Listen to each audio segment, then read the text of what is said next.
네, 오늘 본문은 이 첫 번째 일절을 보면 이렇게 말씀으로 시작하죠. 장차 한 왕이 공의로 통치하고 그 다음에 정의로 다스릴 것이다. 공의는 이게 의로운 것이요, 의로운 것. 의로 주님께서 우리를 통치하시고, 그리고 정의는 심판을 의미해요. 그래서 하나님은 의로 오셔서 우리를 통치하실 뿐만 아니라, 그리고 심판의 주로 오셔서 그 의로 다스리시는 것을 의미합니다. 자, 우리 1절을 이같이 잘 해석되어진 그 말씀으로 바탕을 깔고 오늘 말씀을 받으면은 귀한 여러분의 이해와 깨달음과 그리고 놀라운 성령의 만지심이 있을 것입니다. 태초, 그러면 창조 이전의 모습은 과연 어떤 것이었는가? 지난주에 우리가 창세기 1장 2절에 이 세 가지로 축약이 되어 있었죠. 혼돈과 공허와 흑암 그 자체였다. 정말로 아무것도 아니에요. 폐허되고 황폐된 거예요. 그런데 생명체가 전혀 없는 흑암으로, 그리고 생명체가 없는 사망의 물로 덮여져 있는 그런 자체, 그런 모습이 창조 이전의 모습이었다. 그런데 그 자체 하나님의 영이 품으시고, 그리고 하나님의 영이 말씀하시고, 그리고 그 말씀이 빛을 이끌어옴으로, 그래서 창조는 창세기 1장 3절부터 그 빛에 의해서 시작이 된 것을 우리들에게 계시하고 있습니다. 그래서 하나님은 말이죠, 그 생명의 그 영으로, 그리고 그 생명의 그 말씀으로, 그리고 그 놀라운 빛의 그 영으로 오셔서 창조를 시작하셨고, 그래서 창조의 새벽을 여신 것이다.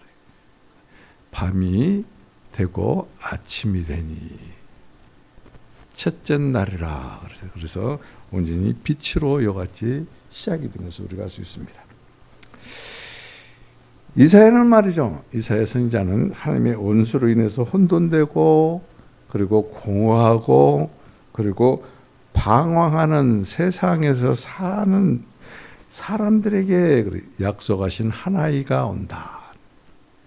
약속하신 한 왕이 태어날 것이다. 그래서 그 아이를 한 왕으로 우리들에게 선물로 주실 것이다 라고 이같이 예언을 합니다.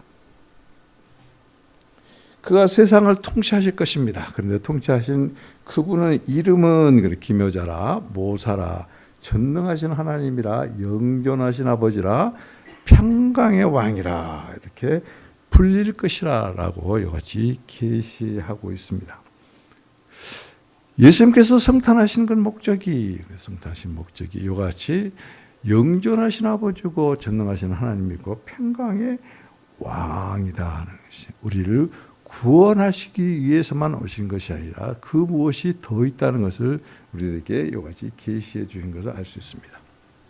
2020년 전 그 아이가 세상에 참빛으로 베들레헴 그 구유에서 탄생하셨습니다. 그분은 집밥이었고, 그분은 집밥의 나물이었다. 복음이었고 은혜였다. 우리들에게 오시는 예수님은 복음이고, 그리고 우리들에게 오시는 예수님은 은혜의 예수님이셨다. 그러나 극도로 혼돈되고, 그리고 흑암의 지비하에 있는 세상 사람들, 세상은 그분을 알아보지도 못했다고 요한복음 1장 9절 지난주 본문의 말씀에서 우리가 그것을 보고 깨달았습니다. 그러나 분기점이 있다. 분기점. 오신 주님을 알아보지도 못하고 영접하지도 못했던, 그러나 우리들에게 놀라운 분기점, 축복의 분기점이 있다, 맞이했다, 그렇게 지금 성경은 우리들에게 말씀합니다. 참비신 예수 그리스도를 영접하는 순간 각 사람에게 빛이 있었는데 그 빛은 말씀이다. 그래, 말씀. 그래서 말씀을 이같이 영접하는 순간, 말씀이신 예수 그리스도를 영접하는 순간에 우리들을 정말로 힘들게 했던 혼돈과 허무함과 방황이 창조 이전에 있었던 그 어떤 혼돈, 흑암, 그다음 공함의 그 자체가 빛으로 말미암아 순식간에 사라진 것처럼 우리를 이와 같이 힘들게 하고 방황하게 하는 혼돈과 허무함과 방황함이 말씀의 빛으로 말미암아 완전히 사라질 뿐만 아니라 새 삶의 인생의 길이 열립니다. 새 창조의 새벽이 열린 것처럼 우리 삶의 인생의 새 삶의 인생의 그 새벽이 열리고, 그리고 우리들을 하나님의 자녀만 삼았을 뿐만 아니라 자녀로 살 수 있을 그런 권세를 우리에게 주셨다. 그래서 그 권세의 옷을 입은 자만이 하나님을 표현할 수 있습니다. 하나님을 나타낼 수 있어요. 제가 예를 들어서 자꾸 말씀드리는 것이 교통순경이라고 그러잖아요. 아무리 교통순경에 그 직분을, 직위를, 발령을 받았어도 그 사람이 교통순경에 제복을 입지 않으면은 그 어떤 사람도, 어떤 차도 그 명령에 순종하지 않아요. 그래서 교통순경은 교통순경의 제복을 입음으로 말미암아 자기가 교통순경이라는 것을 표현하는 것이요, 나타내는 것이, 그것이 권세예요. 내 안에, 여러분 안에 우리는 주님을 믿음으로 말미암아 생명이고 주님이 와 계십니다. 그런데 우리가 왜 같이 주님을 표현하지 못하고 나타내지 못하는 그런 삶을 사는가? 우리가 능력의 옷을 입지 아니했기 때문에 그래요. 그리스도로 제복을 입지 아니했기 때문에 그래요. 하나님의 그 권세에 그 영으로 우리가 옷을 입지 아니했기 때문에 그래요.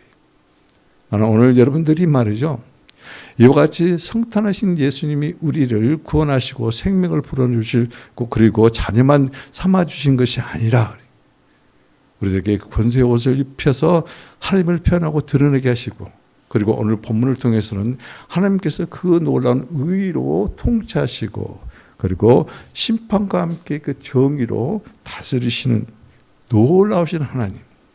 그래서 우리들의 모든 문제를 당신이 담당하시고 피난할 수 있는 피난처가 되어주실 뿐만 아니라 그 문제를 이같이 심판하고 그리고 처리하는 권능의 하나님이라는 것을 우리에게 계시해 주시고 있다. 집밥으로 오신 예수님, 그분은 우리를 자녀 삼기 위해서만이 아니라 조금 전에 말씀을 드린 것처럼 우리를 지키시고 보호해 주시는 피난처가 될 뿐만 아니라 피할 바위가 될 뿐만 아니라 마른 땅에 냇물이 되어 주실 뿐만 아니라 이와 같이 하나님의 백성들을 대적하는 자들, 그 배후의 세력들, 흑암의 세력들을 심판하고 처리하시는 그러한 하나님으로 성탄하신 것을 우리들에게 계시하고 있습니다. 오늘 본문에는 광풍을 막으시고 그 다음에 폭우를 이제 피하는 덮개로, 그 다음에 마른 땅에 흐르는 냇물로, 그리고 곤비한 땅에 큰 바위에 그늘로 계시하신 성탄하신 예수 그리스도. 그런데 너무나 이것을 길어서 이 1부와 2부로 금주와 다음 주에 나눠서 이야기를 같이 할 텐데, 오늘은 광풍을 막으시는 예수, 그리고 폭우를 피하게 하시는 덮개이신 예수에 대해서 같이 은혜를 나눌까 합니다. 그분을 말씀을 듣는 중에 영접하시고 그리고 적셔주시고 변화되어져서 그 영으로 넘쳐나는 여러분이 되기를 주님의 이름으로 축복을 드립니다. 자, 오늘 첫 번째입니다. 광풍을 막아주는 피난처로 성탄하신 예수.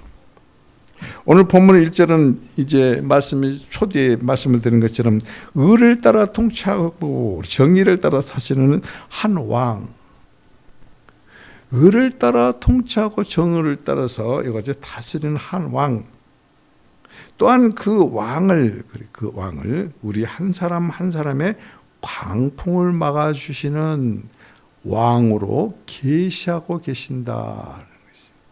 그렇기 때문에 우리는 힘들고 어려운 어떤 문제가 오더라도 능히 이길 수 있고 이겨낼 수 있고 승리할 수가 있는 근거를 가지고 있고, 그 근거로 우리들 안에 그분을 모시고 살 뿐만 아니라 그분은 참으로 힘과 능력이 되어주시기 위해서 우리의 겉옷이 되어주셨다. 우리의 능력의 옷이 되어주셨다. 오늘 32장 2절 우리가 상반절만 같이 읽겠습니다. 시작. 또 그 사람은 광풍을 피하는 곳, 폭우를 가리는 곳 같을 것이며. 오늘 이번 첫 번째 이 대지는 말입니다. 그 사람은 광풍을 피하는 곳, 말씀을 가지고 같이 나눌 것입니다. 여기 그 사람은 누군가? 우리에게 언약하시고 그리고 우리에게 주신받은 한 아기, 한 왕. 그 말씀이 어디에 나와요? 이사야서 9장 6절에 나옵니다. 그분은 곧 바로 한 아기고 한 왕이신 예수 그리스도를 말합니다. 그분은 전능하신 하나님이고 영존하신 아버지고 평강의 왕이십니다. 그분이 오셨습니다. 왜? 뭐 때문에? 그분은 우리를 광풍을 막아주는 바람막이로, 그 다음에 광풍을 심판하는 심판의 주로 오셨다. 을은 올바른 것이고 정의는 심판을 수반하는 의다. 그래서 하나님은 의로 우리를 이끌어 주시고 인도하실 뿐만 아니라 그 정의의 심판의 주로 주님께서는 심판하신 주님으로 오셨다는 것을 우리가 알 수 있어야 돼요. 그래서 오늘 1절은 정말로 귀하고 귀한 구절이다. 우리에게 성탄으로 오신 예수 그리스도는 의의 공의의 의의 하나님이시고, 그리고 그분은 또 우리에게 정의의 하나님인데 의로 통치하시고 정의로 우리를 이제 다스리신 분이다. 그래서 우리는 악한 영들과 대적해서 싸울 수가 있고, 그래서 우리는 문제의 어려운 그런 상황 가운데서도 우리가 좌절하지 아니하고 맞서 일어설 수 있다는 근거를 분명하고 확실하게 우리들에게 지금 보여주고 있는 것을 알 수 있습니다. 광풍하면 우리가 생각나는 것이 성경에서 제일 먼저 갈릴리 앞바다일 겁니다. 갈릴리 호수에서 아주 광풍이 몰아칠 때, 그때 파도가 막 일어나죠. 그때 가로사 지방을 향해서 노를 젓는 곳에 광풍이 몰아치니까 큰 파도가 배를 삼키려고 합니다. 제자들이 온 힘을 다해서 노를 저으면서 배가 파손되지 아니하려, 그리고 침몰되지 않기 위해서 발버둥을 칩니다. 그러나 그들의 힘은 이같이 그들의 힘을 능가해버리는 광풍과 파도에 이겨내지를 못해요. 견뎌내지를 못합니다. 그래서 아주 급하게 주님을 깨웁니다. 그랬더니 주님께서 나셔서 즉시적으로 바람을 향해서, 그러니까 이 파도를 향해서 명령을 합니다. 분부합니다. 잠잠하라, 고요하라. 그랬더니 즉시로 바람이 그치고 파도가 잠잠하는 놀라운 역사가 일어났습니다. 이것은 우리들에게 무엇을 보여주냐? 자연도. 주님의 명령의 말씀에 순종했다. 우리는 문제를 보면 태산 같다 그러잖아요. 험산 졸령 같다. 도저히 넘을 수 없는 벽 같다. 그런데 주님께서는 말씀 한 번 했더니 정말로 그 이 광풍이, 그리고 거센 파도가 잠잠해지는 놀라운 역사를 우리들 앞에, 제자들 앞에 연출하셨어요. 보게 하신 거예요. 과연 오신 예수님이 누구란 것을 알게 하신 거예요.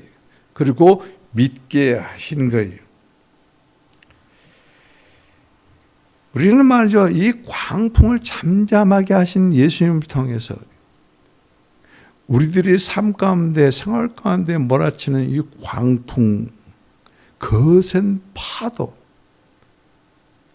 이 모든 것들을 주임을 믿고 의지하는 자들에게 똑같은 역사를 이루시는 하나님이라는 것을 믿음의 눈으로 보시기를, 그리고 믿음의 눈으로 그분을 의지하시기를, 그리고 의뢰하시기를 주님의 이름으로 축복을 드립니다. 그런데 말이죠, 이 광풍은 언제 일어났을까? 그것이 광풍의 기원은 도대체 어디입니까? 에덴 동산입니다. 에덴 동산에서 아담이 타락할 때 이 광풍이 일어났습니다. 이 광풍은 죄악의 광풍이요, 저주의 광풍이요, 죽음의 광풍이에요. 이 광풍이 몰아치기만 하면 우리는 죄 가운데서 저주를 받으면서, 그리고 끝내 죽을 수밖에 없는 그런 운명에 처해 있는 인생들입니다. 모든 사람이 이같이 광풍 속에서 태어났고 저주의 광풍 속에서 살다가, 그리고 죽음의 광풍에 휩쓸려서 영원한 수월에 매몰되는 그런 운명을 가진 사람들로 태어났다. 히스기야는 그래서 한탄합니다. 이사야서 38장에 보면 히스기야가 이렇게 말합니다. 내 영혼의 고통으로 말미암아 내가 총신토록 방황하리이다. 내 영혼의 고통으로 내가 총신토록 방황하면서 살 수밖에 없습니다. 라고 이와 같이 한탄하는 것이, 죄 중에 태어났고, 그리고 하나님을 거절하고 거역하고 배역하고, 그리고 불의와 추악한 인생을 살다가 죄악의 광풍에 휩쓸리면은 지옥에 떨어질 수밖에 없는 자신의 그 모습을 보고 이와 같이 한탄하며 하나님께 기도하는 것을 볼 수 있어요. 이 죄악의 광풍은 또한 이와 같이 저주와 함께 인생을 황폐케 버립니다. 저주를 받은 인생치고 황폐하지 않은 인생이 전혀 없어요. 이같이 저주를 받은 근원은 죄악 가운데 태어났고 죄악으로 살기 때문에 저주를 받는 것이. 아담과 하와의 자손으로 죄악 중에 태어난 사람들, 우리 모두가 그렇습니다. 저주의 광풍 아래 있고 공포의 광풍, 재앙의 광풍, 고난과 고통의 거센 바람이 불어 닥칠 때 우리의 인생들은 초계와 같이 휩쓸릴 수밖에 없는 연약한 존재다. 이와 같이 죄악과 저주 강풍에 시달리고 고통받는 동안에 내 인생이, 여러분의 영혼이 얼마나 피폐되었는가. 제가 21일 기도를 준비를 3주를 하고, 그리고 21일 기도 3주를 마쳤습니다. 그런데 제게 보여준 것이 하나 있어요. 물론 성령 그 역사와 그 능력과 권능을 저에게 입혀 주신 것은 물론이지만 흑암 가운데 살았다는 것이. 목사님은 오직 말씀을 준비하고 그 말씀을 위해서 기도하고 그렇게만 살았는데도 내가 어둠 가운데 살았다라는 것이. 하물며 여러분들은 말씀과 기도로만 사는 것이 아니라 세상에서 시달림의 고통 가운데 사는 여러분들은 얼마나 어두운 삶을 살았을까, 흑암 가운데 그런 삶을 살았을까. 한번 내 자신과 여러분을 되돌아보는 그런 귀한 기도의 기간이었습니다. 나는 여러분들이 말이죠, 이같이 죄악의 광풍 가운데 휘몰아쳐서, 그래서 저주의 광풍 속에서 어둠 가운데서 여러분들이 영혼이 피폐되는 그런 삶을 사는 그 자체가 어두운 인생이다. 그것을 볼 수 있었으면 좋겠습니다. 그것을 깨달을 수 있으면 정말로 좋겠습니다. 그것을 주님께서 계시해 주심으로 말미암아 그 빛에 드러나는 내 모습, 여러분의 모습이었으면 정말로 더 좋겠습니다. 알면은, 보면은, 깨달으면은, 그리고 나의 지나오는 과거와 그리고 생활이 이러한 어둠의 생활이었다는 것을 깨닫기 시작하면은, 그 깨닫는다는 것은 그 순간적으로 하나님의 참빛이신 예수 그리스도의 그 성령의 빛이 여러분 내면 안에 비추고 있다는 증거이기 때문에 그래요. 반증이기 때문에 그래요. 입으로만 말로만 성령 충만 그리고 능력으로 옷 입혀 주옵소서. 그러면서 실제적으로 내 내면을 주님께 드리지 아니하고 참빛이신 예수님께서 내 안에 빛으로 오시기를 갈망하지 아니한 그런 기도는 무슨 의미가 있겠습니까? 무슨 소용이 있겠습니까?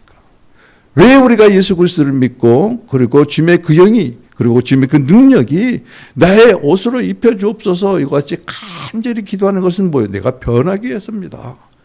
변모되기 위해서입니다. 하나님의 자녀와 하나님의 권세를 가져야 되기 위해서 그렇습니다. 그런 사람들에게 오늘 이같이 광풍이 휘몰아칠 때 의의 하나님께서 통치하실 것이고 정의의 하나님께서 그 광풍을 심판하실 것이에요. 그때만이 우리가 평강의 하나님을 누릴 수가 있고 영원하신 아버지는 나의 아버지라고 고백할 수 있는 그런 존재의 가치가 있는 그런 그리스도인이 되기 때문에 그렇습니다. 이 절망의 광풍, 이것은 곧 절망적인 그 죽음에 이르는 광풍이, 이 광풍은 게 죄악의 광풍이요, 죄 가운데서 태어났고 저주 가운데서 살다가 그래도 최종적으로 절망 가운데 처해버리는 죽음 가운데 우리를 몰아넣는 이런 놀라운 무서운 그 광풍. 에스겔 선지자는 이와 같이 말합니다. 범죄하는 그 영혼은 죽으리라. 범죄하는 영혼은 반드시 죽습니다. 그렇기 때문에 그리스도의 이 사도 바울은 로마서 7장에서 이렇게 탄식을 하는 것을 볼 수 있어요. 오라 나는 공고한 사람이로다. 이 죽을 몸에서 사망의 몸에서 누가 나를 건져내라. 범죄하는 사람은 반드시 죽는다. 그리고 하나님의 선지자 에스겔은 이것을 선포를 했고 그리스도의 사도 바울은 오라 나는 공고한 사람이로다. 이와 같이 죽을 몸에서 나를 구원해 주실 자는 이 세상에 누구인가 라고 이와 같이 한탄하고 탄식한 것을 볼 수 있습니다. 여러분 우리가 태어나서 병들지 않고 산다면 얼마나 좋겠습니까? 늙지만은 쇠약하지 않고 산다면 얼마나 좋겠습니까? 그런데 성경은 인생이 불에 타는 그러한 사라지는 인생이다라고 말하고 있어요. 여러분 고린도전서 3장에 보면 그랬습니다. 나무와 풀과 칩과 같은 인생이라고 그래요. 우리의 삶의 공력이 아무리 든실하고 튼튼하게 보인다 하더라도 하나님의 심판의 불 앞에는 이 나무도 그리고 칩도 풀도 다 타버려요. 나와 여러분의 인생이 나무 같고 풀과 같고 그리고 칩과 같은 인생이라면 그 의미가 무엇이 있겠습니까? 주님께서는 우리들에게 고난과 고통의 그 연단을 통해 가지고 금과 그러면 보석으로 만드는 것이 주님의 최종적인 목표예요. 그래서 우리는 은과 같이 구속 안에서 연단되어지고 있고 금으로 정금으로 그리고 진주와 보석으로 우리들은 지금 형성되어져 가고 있는 그런 과정에 있다. 그것이 성화입니다. 그것이 거룩입니다. 우리의 삶의 목표가 그리고 지금 진행하고 있는 우리의 삶의 이 생활 그런 진행 과정이 왜 이렇게 힘들고 어려운 것인가 것을 탄식하고 한탄할 뿐만 아니라 한탄에 그치는 것으로 끝나는 것이 아니라 주님께서 우리에게 이와 같은 고난을 주시고 그리고 우리에게 힘든 과정을 주시는 그 의미가 도대체 무엇인가? 욥은 말이죠, 의로운 사람이에요. 욥은 완전한 사람이에요. 정직한 사람이에요. 죄에서 떠난 사람이고 그리고 그는 하나님을 경외하는 사람이에요. 왜 그런데 하나님이 그것을 인정하심에도 불구하고 욥에게 그런 엄청난 고난을 주셨는가? 그것은 욥을 욥답게 만들기 위해서예요. 여러분을 여러분답게 만드는 것이 무엇입니까? 최종적인 목적이 그리스도 안에 있는 것입니다. 그리스도와 하나가 되는 것입니다. 그리스도와 같이 이 세상에 살 때에도 권세 있는 삶을 사는 것입니다. 하나님을 드러내고 그리고 하나님을 편내는 삶을 사는 것이 곧 하나님이 이 땅에 오신 그 목적이에요. 그런데 우리는 이 인생은 연약해서 광풍을 이겨낼 수가 없습니다. 죄악의 광풍, 저주의 광풍, 죽음의 광풍을 이겨낼 수가 없어요. 그렇기 때문에 통치하신 하나님으로, 다스리시는 하나님으로, 의의 하나님으로, 정의의 하나님으로 우리에게 오신 거예요. 우리 모두에게 일반적으로 오신 것이 아닙니다. 우리 각 사람에게 오신 그분입니다. 여러분이 이 요한복음 1장 9절에 뭐라고 했습니까? 참 빛이 있었느니 그 빛은 각 사람에게 비추는 빛이라 그랬어요. 몽땅 통틀어서 도매금으로 비추는 빛이 아니에요. 몽땅 통틀어서 여왕교회에 출석한 사람들은 다 구원을 이루라 그렇게 해서 구원을 베푸는 그런 은혜가 아니에요. 우리 엄마가 우리 부모가 믿음이 좋기 때문에 나는 안 믿어도 나는 구원받, 그런 게 아니에요. 각 사람이에요.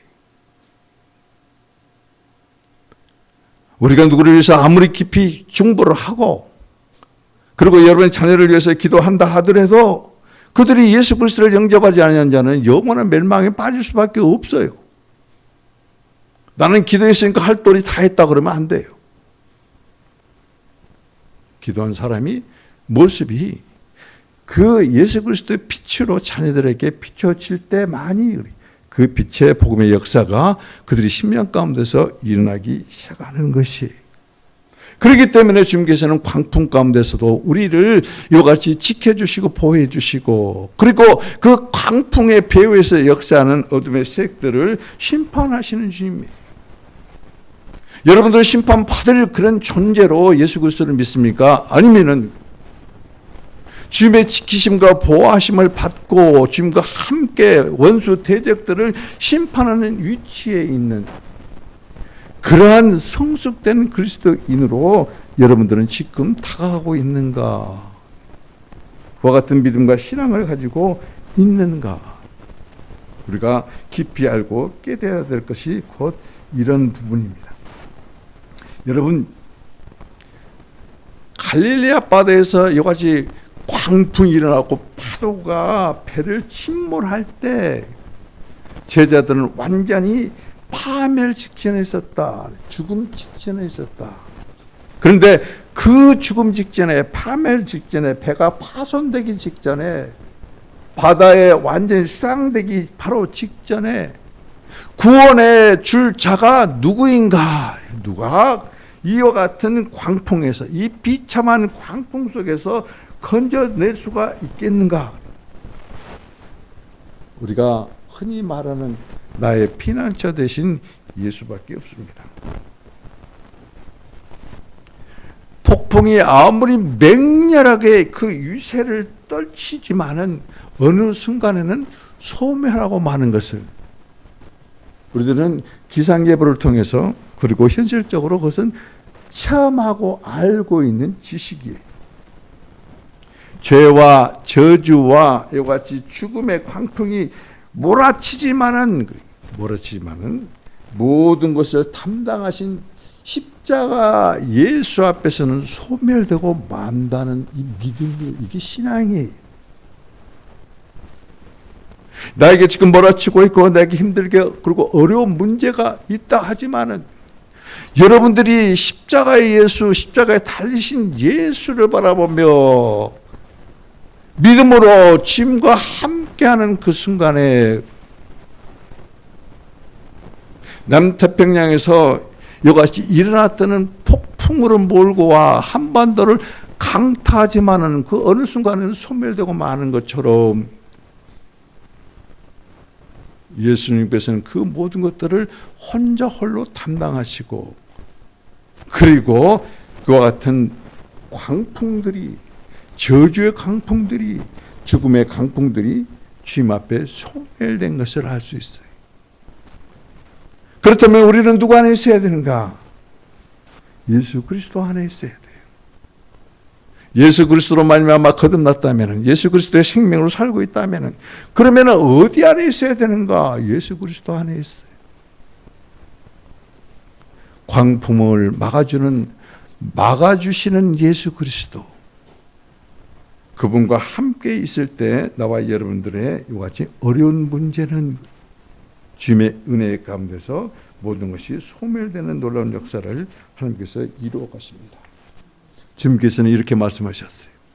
십자가에 달리셨을 때 다 이루었다. 그 말씀대로 이제 사망의 광풍, 죽음, 저주의 강풍이 소멸되는 순간입니다.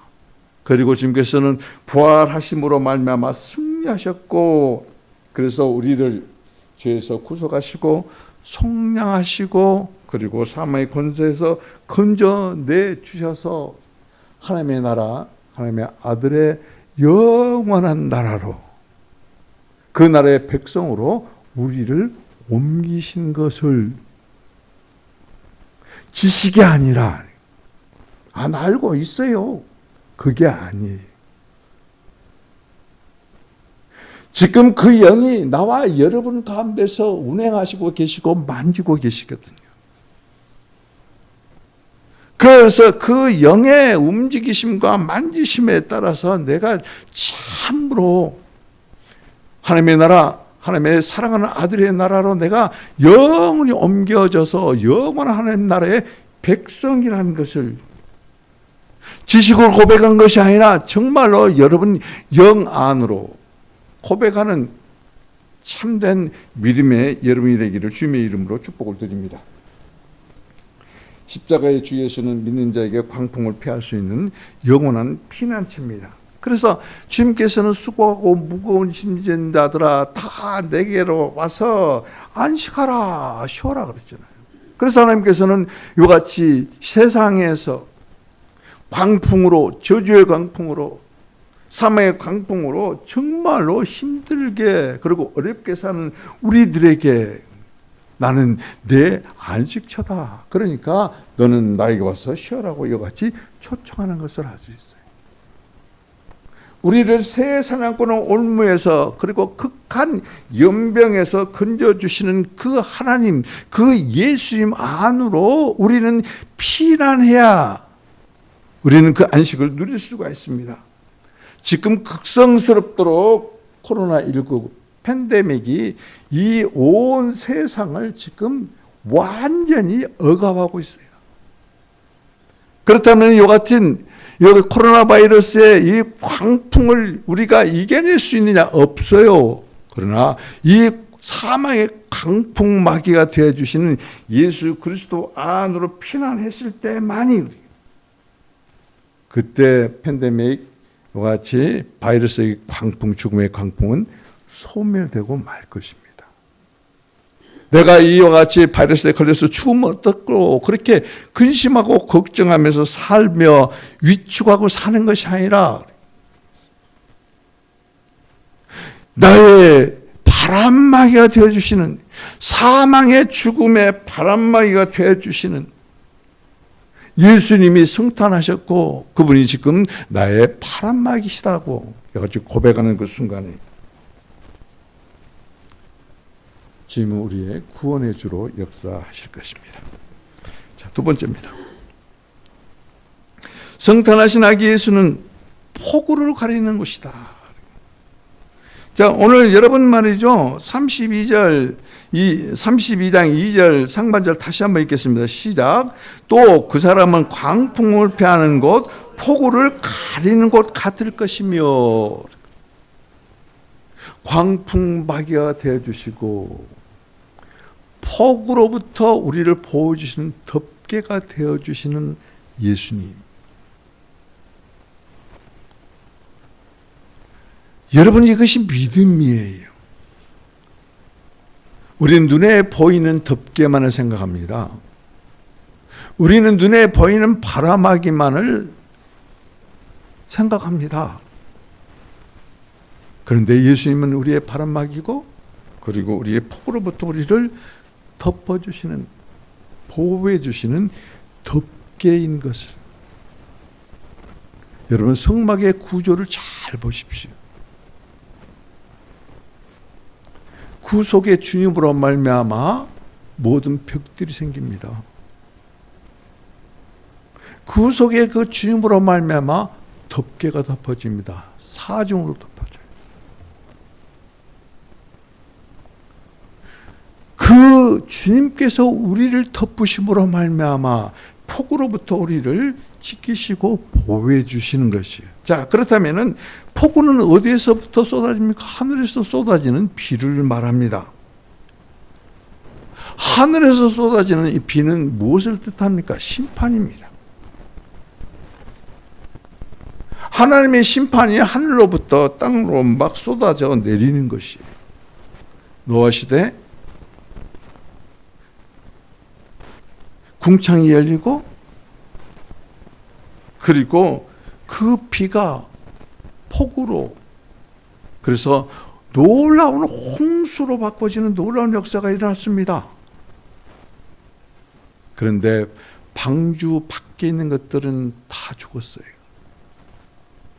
방주 안에 있는 것들 외에는 모든 것들이 사망의 물에 다 휩쓸려 가버렸어요. 이같이 홍수는 말이죠. 홍수는 우리의 삶의 모든 터전을 휩쓸어 갑니다. 폐하게 만듭니다. 화재가 난 자리에는 숟가락도 있고 젓가락도 남습니다. 그러나 홍수가 휩쓸고 가는 자리에는 숟가락, 젓가락은 물론이고 집터도 없어요. 이건 정말로 무서운 하나님의 심판입니다. 인생은 일정충만과 같고 아침 해에 돋는 이와 같은 새싹과 같은 풀과 같은 그런 인생들이에요. 그런데도 불구하고 우리는 나만을 위해서, 나를 위해서 내가 무엇을 하고 무엇을 성취하고 무엇을 이룰 것인가, 흑암 속에서 아무것도 보지도 못하고 그리고 갈 바도 알지 못하는 그런 삶을 살고 있는 것이 우리의 인생이다. 우리는 장차 영원한 불의 심판을 받을 것이에요. 말라기의 선지자는 이렇게 4장에서 말합니다. 보라, 영광로 불같은 날이 이르리니 교만한 자와 악을 행하는 자는 다 지푸라기 같을 것이라. 그 불이 이르는 날에 그들을 살라. 그 뿌리와 가지가 남기지 아니한다는 것이, 흔적이 없어요. 나와 여러분들은 보석입니까? 금입니까? 아니면은 구속 안에 있는 자들입니까? 아니면은 나무입니까? 풀입니까? 집입니까? 여러분은 아무리 갖고 와 보세요. 유황불 앞에서 다 녹아 없어져 버립니다. 그것이 하나님의 심판이 비처럼 노아의 홍수시대 하늘이 열리고 쏟아지는 비처럼 심판의 불이 하늘로부터 쏟아져 내릴 때 그것을 견뎌낼 수가 있겠는가? 하나님의 거역한 소돔과 고모라, 그리고 음란과 부패와 팡탕한 소돔과 고모라, 그 고모라 우리는 보고 알 수 있습니다. 하나님의 심판이 얼마나 무서운지. 그래서 이 고모라 이웃에 자리하고 있는 나라들의 거울이 되었고, 오늘날 우리가 살고 있는 이 시대에도 경건하지 못한 사람들에게 본이 되었어요. 본이. 여러분 사람들이 본이 되어도 고모라와 그 다음에 소돔과 같은 그런 본이 되지 마세요. 우리는 주님께 피난함으로 주님께서 우리의 바람막이가 되어주시고 그리고 우리의 덮개가 되어주셔서 저주의 심판, 죽음의 심판으로부터 완전히 보호받는 그리스도인의 본을 보여주셔야 그것이 마땅한 삶이지 않겠는가. 주님께서는 우리의 당할 이런 심판을 대신하여 십자가에 지셨습니다. 예수님이 아니고는 이 폭우, 홍수를 몰고 오는 이 폭우를 피할 곳이 없습니다. 이 세상에 어떤 인간도, 이 세상에 어떤 종교도 도덕적으로 살라고 도덕 우선주의를 주창하는 이 세상에 어떤 도덕도 이 폭우를 피할 것이 아니에요.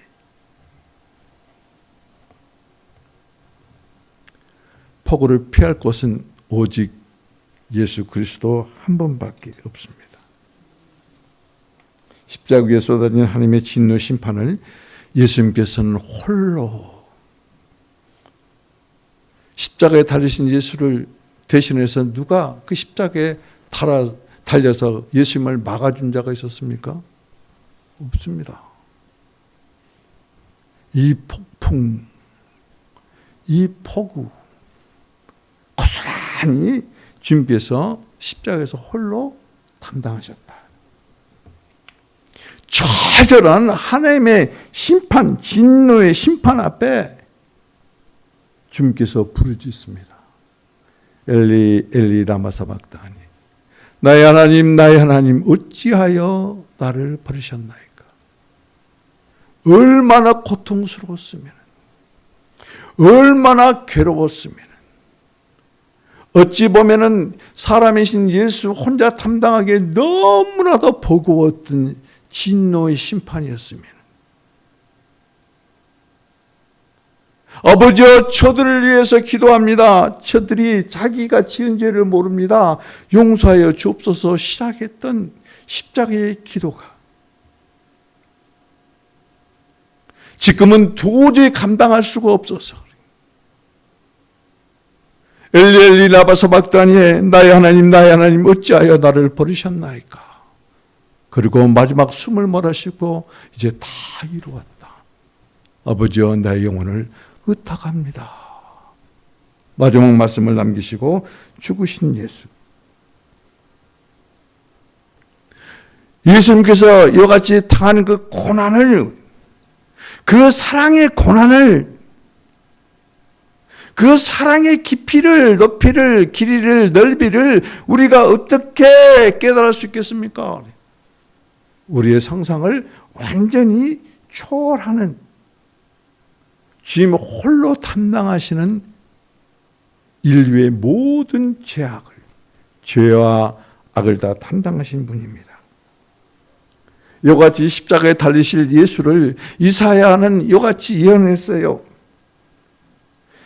우리의 질고를 지고 우리의 슬픔을 당하셨습니다. 그런데 우리는 그분을 잘못 알아서 자기 잘못 때문에 저렇게 되었고 자기 잘못 때문에 하나님께 벌을 받은 것이다. 과연 그렇습니까? 아닙니다. 절대 아닙니다. 우리의 죄 때문입니다. 이사야서 53장 5절에 보면 그 근거가 나와요. 주께서 우리의 허물 때문에 찔리심을 받으셨고 우리의 죄악 때문에 상하심을 받으셨고 그리고 우리가 평화를 누리게 하시려고 그가 징벌을 받으셨고 우리가 치유와 회복이 있기 위해서 그는 살점이 뚝뚝 떨어져 나가는 채찍에 맞으셨다. 믿으시는 사람들에게는 이같이 주님께서 찔림을 받고 상처를 받은 그 죄악들이 떨어져 나갈 뿐만 아니라 징벌을 받은 예수 그리스도를 믿는 자들에게 자유와 평강이 있어 뿐만 아니라 여러분의 영과 혼과 몸, 마음의 상처와 육신의 열악한 모든 것들이 이미 주님께서 채찍에 맞으심으로 담당하셨기에 나는 완전히 치유되고 회복되었다고 믿고 선포하는 자들에게 치유가 일어납니다. 누가요? 내가 담당해야 할 죄악? 내가 받아야 할 징벌? 내가 겪어야 할 고통, 그 질병, 그런 것들을 주님께서 담당하셨어요. 그리고 그리스도 안으로 피하는 자는 그 안에서 우리가 온전히 샤회와 평강의 주님을 누릴 뿐만 아니라 강건함으로 주님의 그 은혜를 노래하는 자들이 될 것이. 그런데 우리의 모습은 어떻습니까? 우리는 길 잃은 어린 양같이 제 멋대로 자기 길을 다녀요. 내 멋대로 가는 길, 여러분 멋대로 지금 사는 삶, 그 생활이 어떤 삶인 줄 아세요? 죄악의 삶이에요. 죄악의 길이에요. 죄악의 삶, 죄악의 길은 무엇이에요? 세상이 우리를 죽이려고 유혹하는, 달콤하게 유혹하는 독이에요, 독. 양이 독초를 먹으면 죽습니다. 하나님의 어린 양인 우리들이 내 갈 길로, 내 멋대로, 내 생활대로, 내 사고방식대로 살면은 세상이 주는 독 먹고 죽습니다. 먹고 죽은 것은 당연한 거예요. 근데 문제는 그게 내가 죽은 것이 아니라 주님께서 담당하셨다는 것이죠. 그런데 지금도 떵떵거리고 고개 빳빳이 들고 하나님 앞에 대듭니다. 그게 주님을 모르는 자, 주님의 진정한 그 성탄이 없다는 것인지, 내가 예수 믿고 구원받은 것으로 끝나는 것이 아니라 그 어린아이를 세상이 집어삼키지 못하도록 폭풍으로부터 그리고 폭우로부터 지키시고 보호해 주시는 그 예수님, 그 예수님을 우리는 참으로 어느 정도 알고 있는가, 깨닫고 있는가, 믿고 있는가. 그분은 의의 주님이십니다. 그분은 정의의 주님이십니다. 이 세상에는 의가 없습니다. 이 세상에는 정의가 없습니다. 이 세상 그 누구도 의로운 사람이 없습니다. 정의로운 사람이 없습니다.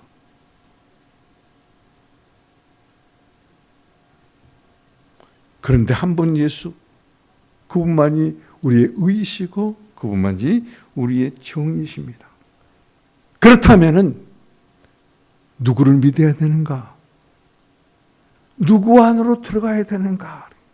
누구 안에 있어야 되는 것은 명약관한 일이에요. 만약에 우리가 예수 그리스도를 밖에 있으면 반드시 심판을 받을 것입니다.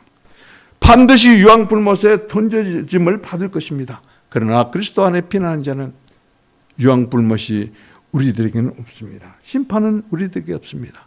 우리들에게 보장된 것은 새하늘과 새 땅과 새 예루살렘이 보장되어 있다는 것입니다.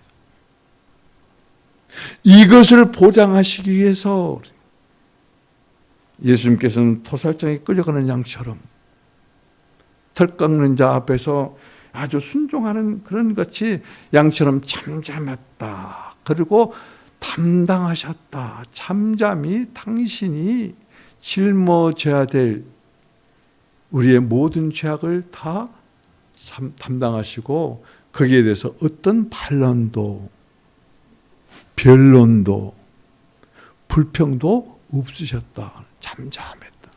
왜 내가 털을 깎여야 됩니까? 왜 내가 죽어야 됩니까? 왜 내가 이런 일을 해야 됩니까? 누구를 시키지 않고 왜 나만 시킵니까? 그럽니까? 예수님께서 만약에 왜 내가 죽어야 됩니까? 다른 사람을 대신해서 죽이면 될 거 아닙니까? 그리고 십자가에서 내려가 버렸다면 그래요. 지금 나와 여러분들은 어떤 모습일까? 왜 그러지 마세요. 하나님이신 그리스도, 그분이 육신의 몸을 입고 이 땅에 오셨어요. 그리고 우리를 위해서 죽으셨거든요. 우리의 죄를 담당하셨을 뿐만 아니라 우리가 감당하지 못할 이와 같이 태산 같은 문제, 고난, 공고도 주님께서 이미 담당하셨다. 그리고 우리의 이와 같이 바람막이가 되어주시고 덮개가 되어주셨다. 그렇기 때문에 우리에게 소망이 있습니다. 그렇기 때문에 예수 그리스도를 믿고 매주마다 주님 앞에 나와서 예배드릴 때 기쁨과 즐거움으로, 여러분 집에서 나올 때부터, 아니요, 집에서 주일을 생각할 때부터 여러분 심령 가운데 찬송이 터지고 기쁨이 터지고 행복함으로 노래 부르며 교회에 나와야지 내가 지겹다고 그렇게 하면서 나오는 자가 있어. 그렇다면 예수님을 아직도 모르는 사람. 주님께서는 이 같은 일을 감당하시기 위해서 2020년 전에 이 땅에 오셨어요. 그분을 바라보십시오. 그분을 잊지 마십시오. 주님께서 이 세상에 오시는 것은 심판하러 오신 것이 아니라 구원하러 오셨다는 것을 우리가 아주 확실하고 분명하게 알아야 돼요. 우리의 죄악은 얼마나 주님께서 철저하게 담당하셨든지, 죄 없는 너는 의로운 새 사람이다 라고 이렇게 말씀하고 있어요. 우리를 죄를 용서만 해주신 것이 아니라 아예 영원히 그 죄를 도말하셨다. 완전히 지우셨다. 우리는 그래서 힘있고 효능이 있고 그리고 분명하고 확실한 근거로 피 덮임을 받은 사람들이에요. 예수 그리스도의 십자가에 흘리신 피 아래 있는 자, 피로 덮임을 받은 자는 하나님의 눈에 보시기에 말이죠, 우리의 죄의 사람을 안 보세요. 의로운 사람, 죄가 없는 사람, 내게는 도저히 죄를 찾아볼 수 없는 사람, 그 피로 덮임을 받은 우리들이에요. 이와 같이 우리들은 예수 그리스도 안에 있을 때 상상도 할 수 없는 은혜를 받았습니다. 영원한 죄사함을 받았고, 영원한 의롭다함을 받았고, 영원한 하나님의 영광에 참여할 수 있는 티켓, 선물을 받은 사람들이. 그분은 나와 여러분의 집밥으로 남을 오셨어요. 나의 여러분의 복음으로 은혜의 주로 오셨어요. 이 기쁜 소식, 이 깊고 깊은 그 은혜, 그 은혜를 받은 나와 여러분들은 정말로 주님께 감사에 또 감사에 또 감사해. 여러분, 감사엔 돈 하나도 안 들어가요. 목사님이 돈 들어갈 감사라고 하면 절대 얘기해서 설교를 안 씁니다. 그 예수 그리스도를 알면 알수록 감사하는 심령입니다. 입술로가 아니라 정말로 감격되고 감동되어진 그 영에 감동되어져서, 그 영이 가르쳐 주어서, 그 영이 알게 해주셔서, 그래서 하나님께 드리는 감동, 감사, 이것이 진짜 감사. 이것이 성탄하신 예수 그리스도를 묵상합시다. 묵상함으로 주님을 먹읍시다. 그리고 마십시다. 그리고 그 영에 감동되어 그래서 주님을 바로 아십시다. 본능에 그리스도로 옷 입읍시다. 그리고 예수 그리스도 안에 머물므로. 일곱 등대에는 일곱 촛불이 있습니다. 등불이 있습니다. 그 등불은 성령입니다. 일곱 영입니다. 일곱 성령입니다. 일곱은 완전수입니다. 강화된 성령입니다. 그 성령의 불이 이 시간에 이곳에 떨어졌고, 그리고 이를 10년 가운데 떨어져서 그 빛을 비추실 것입니다. 어둠이 물러갑니다. 혼돈되고 황량되고 흑암으로 여러분들이 덮여 있는 심령이, 성탄신 그 예수 그리스도께서 등불로 빛으로 우리 교회 안에 떨어지고, 그리고 여러분의 심령이 거룩함으로 불타기 시작할 때 생각이, 감정이, 의지가 거룩해질 뿐만 아니라 그 불은 여러분의 온 몸에 번져서 머리부터 발끝까지입니다. 모든 소극적인 것들은 다 태워버리고 거룩함으로 여러분들을 온전케 해주셔서 불타는 성도, 성령의 불로 활활 타오르는 성도, 여러분의 가정이, 여러분과 함께 있는 사람들이, 여러분과 함께 기가하는 사람들이 그 성령의 불이 번져서 거룩한 놀라운 역사가 일어납니다. 이것은 내가 하는 게 아니에요. 여러분이 하는 게 아니에요. 믿음이 합니다. 여러분 21일 동안 기도했을 줄 믿습니다. 제가 믿습니다라고 말했습니다. 그러면 여러분들은 얼마나 믿음이 있습니까? 얼마나 믿음으로 구했습니까? 그래서 시작할 때 여러분에게 부탁을 했습니다. 믿음이 없으면 21일 동안 믿음을 구하십시오. 지금도 안 늦었습니다. 하나님은 우리의 생각과 내 계획에 휘둘리신 분이 절대 아닙니다. 믿음이 있는 자들에게 하나님께서는 말이죠, 이 속된 말로 말할게요, 맥 못 주십니다. 믿음이 있는 성도 앞에서는, 성도에게는 맥을 못 쳐요. 하자간 대로 해요. 믿음이 없는 사람들이 구하는 것은 주님께서 요지부동입니다.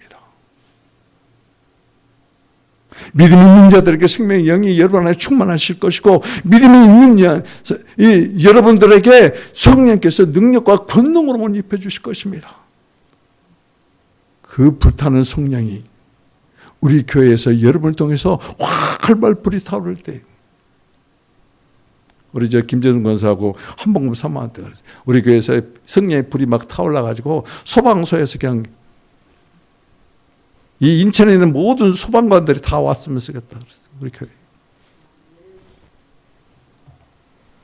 여러분들이 그런 귀하고 거룩한 성령의 불타는 여러분들이, 그래서 내년도에는 지금까지의 새가 아니라 불타는 그 하나님의 임재가 우리 교회와 함께, 그 임재가 여러분들과 함께, 여러분의 삶과 함께 새로운 삶을 열어가는 새벽이 되기를 주님의 이름으로 축복을 드립니다. 기도하시겠습니다. 하나님, 주 예수 그리스도의 이름으로 감사드립니다.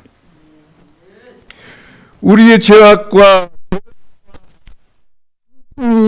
강풍막이가 되어주셔서 감사합니다. 심판의 폭우로부터 안전한 덮개가 되어주셔서 감사합니다. 성탄절에 의의 왕으로, 정의의 왕으로 오셔서 통치하시고 다스려 주셔서 감사합니다.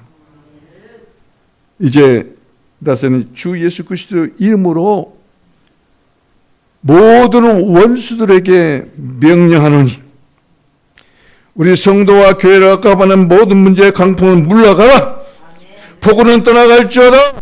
가난은 떠나라. 떠나가라. 너는 십자가 예수 앞에 완전히 소멸되었다. 다시는 일어나지 말지어다. 잠잠하라.